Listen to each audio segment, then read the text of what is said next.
Olá, gente, tudo bem? Eu sou o professor Hugo Matias e gostaria de convidar você para a nossa turma virtual. Vamos lá?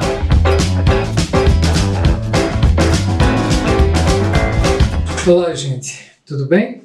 Estamos aqui para mais uma aula.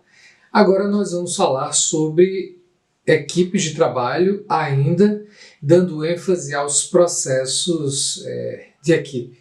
Vamos lá?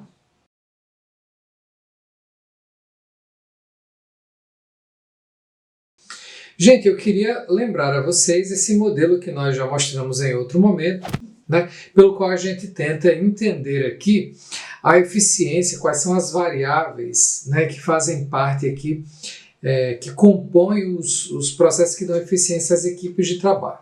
Tá? A gente vai continuar falando sobre os processos de equipe. A primeira coisa que a gente precisa lembrar é que as equipes de trabalho elas se desenvolvem ao longo do tempo, né? E como é que ela se desenvolve? Tudo começa com a formação da equipe, em que cada um dos membros tenta descobrir as expectativas sobre a equipe, nos outros membros da equipe, em si mesmo, faz uma avaliação do valor da sua própria participação, eventualmente, se houver uma autoridade constituída dentro do grupo, ele se relaciona com ela, testa os limites de comportamento da autoridade dessa pessoa. A esse primeiro momento de formação segue-se um momento que é muito conhecido como tormenta, porque é muito comum que haja conflitos interpessoais, competição pelo desempenho de certas funções, a tentativa dos vários membros de influenciar os objetivos que a equipe vai perseguir, os meios pelos quais fará isso, e é nesse momento, em meio ao conflito, que algumas normas serão estabelecidas. O terceiro passo é o passo da própria normatização, quando as funções vão ser estabelecidas, os membros da equipe vão concordar sobre os objetivos, vão formar modelos mentais pelos quais vão entender o funcionamento da equipe, tarefa, enfim, vão desenvolver a coesão da equipe. Aí a gente entra numa outra fase, que é o desempenho da tarefa, a realização da tarefa. Aí todos estão mais orientados para as tarefas, a coordenação se tornou eficiente, né? A gente tem ali um contexto de alta cooperação e eficiência quando quando a equipe é eficiente de fato, né? E os conflitos que eventualmente vierem a surgir, eles são de fácil resolução. Algumas equipes, elas vão ter o momento de seu encerramento, serão interrompidas, né? É quando as tarefas para as quais a equipe foi criada são finalmente concluídas. Bom, uma outra coisa que é importante no desenvolvimento da equipe é o surgimento de papéis sociais, que é o conjunto de padrões de comportamento, né, que se espera, né, de cada um dos membros da equipe, que são atribuídos aos membros da equipe por causa da posição que eles vão ocupar ali.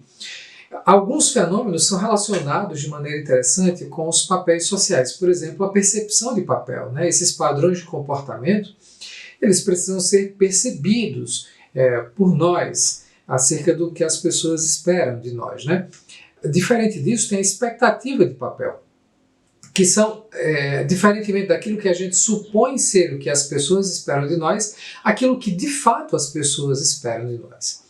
Uma terceira ideia importante é o contrato psicológico, que muitas vezes é importante no funcionamento das equipes, que é um acordo tácito entre as pessoas que compõem a equipe em função das suas expectativas mútuas. Eventualmente, as equipes podem sofrer de algo que pode prejudicar a sua eficiência, que é o conflito de papéis, quando há uma diferença entre as expectativas que são dirigidas a uma mesma pessoa. Ela experimenta esse conflito de papel de maneira, inclusive, angustiosa.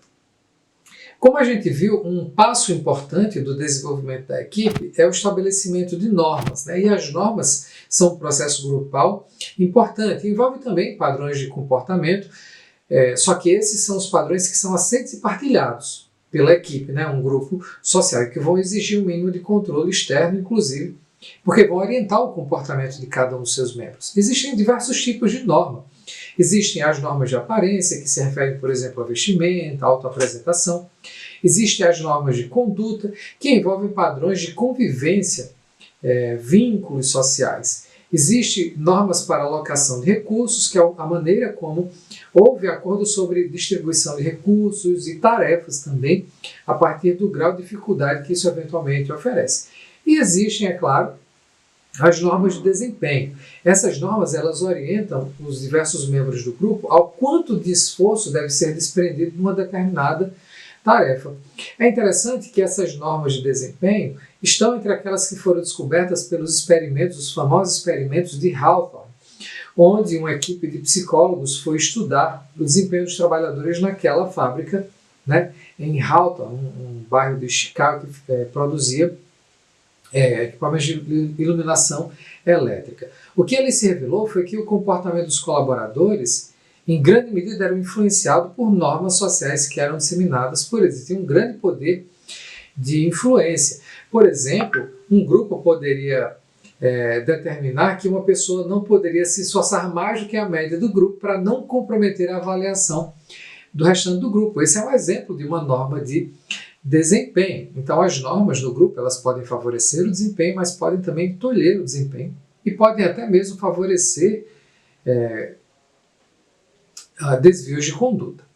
Uma outra coisa que a gente precisa levar em consideração é que não faria sentido a gente pensar em normas sociais dentro das equipes se não houver um clima ali de coesão da equipe, porque é a coesão que dá força a essas normas. E a coesão, ela consiste no grau de atração que um membro do grupo percebe com relação aos demais, a equipe como um todo, né? Isso tem a ver também com o grau de motivação para continuar integrado à equipe. E é claro, né, como a gente sempre fala de motivação, isso envolve variáveis emocionais e muitas vezes a coesão de alguma maneira envolve uma dimensão de identidade social.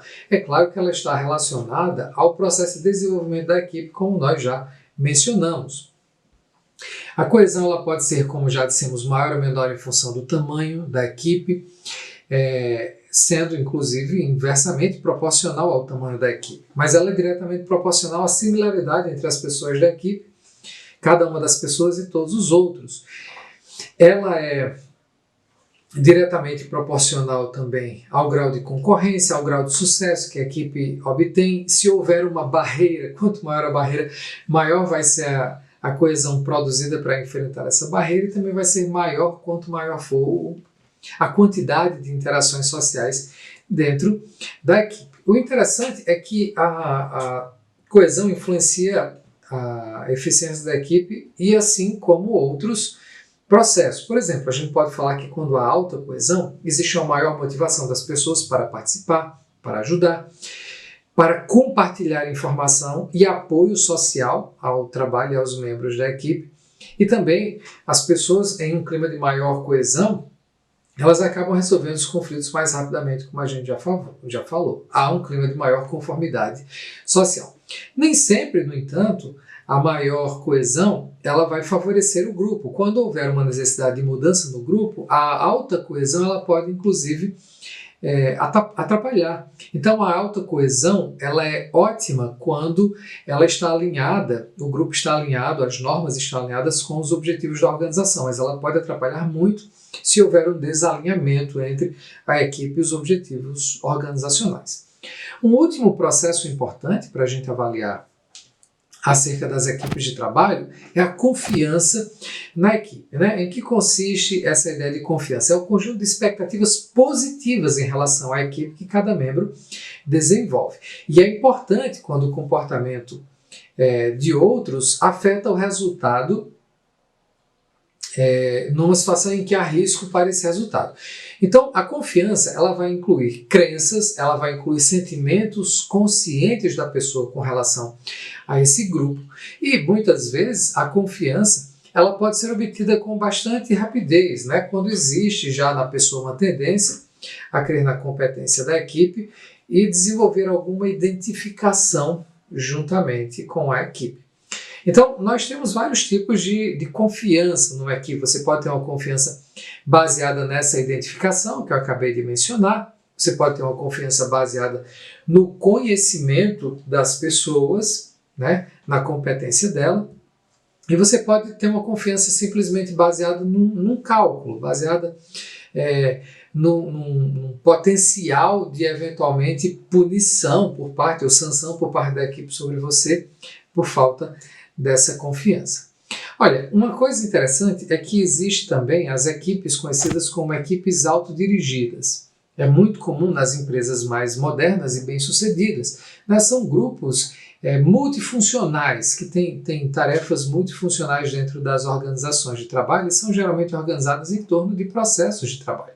Essas equipes autodirigidas, elas experimentam interdependência, elas geralmente realizam um trabalho complexo que envolve tarefas interdependentes, elas conseguem autonomia substancial, que significa que elas tomam decisões com relação aos meios que elas utilizam para alcançar determinado fim, elas planejam, elas organizam, na verdade elas controlam a si mesmas, e esses dois, a interdependência e a autonomia substancial, são fatores de sucesso em equipes autodirigidas. De fato, há muitas vantagens no trabalho em equipe, há desvantagens também, por isso precisa ser sempre ponderado e a gente precisa entender o que está acontecendo ali, como projetar, como planejar, como dirigir, como indicar equipes de trabalho. Ok?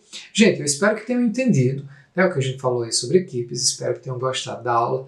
Se gostaram, não esqueçam de deixar um like. Gente, valeu, até a próxima!